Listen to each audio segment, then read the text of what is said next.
Hi mga kachika! So, dito ako nagtatrabaho. Ito yung daycare center na pinagtatrabahoan ko. Ayan. May nakaiwan pa palang announcement. Daw nakaraang linggo. Kukunin ko na kasi. No class kami kasi nung afternoon nung Friday kasi recognition day ng anak ko.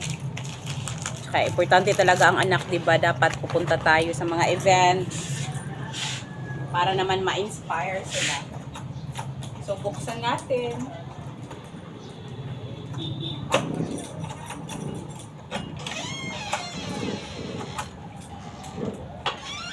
Ayan. Pasok. Hali kayo. So dito ako nagtatrabaho po. Ayan. So, ito yung station ko, daycare center na pinagtatrabahoan ko. Masaya. Passion ko talaga kasi ang pagtuturo nasa puso ko. At 13 years na akong mag-daycare worker pero hindi ko pa naranasang magkurot ng bata. Hindi ko pa naranasang iwan yung bata na walang kasama. At saka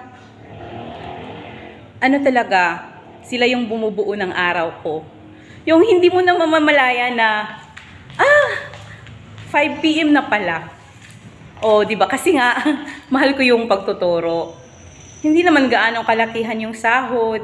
Pero, ganun pala talaga pag mahal mo yung work mo. Ayan, pag mahal mo, pag gusto mo, hindi mo na i-mind yung, sahod. Hi! Good morning, Ash! Kisay mong kauban, Ash. Morning. So, may dumating na preschool ko. Yan. Isa pa.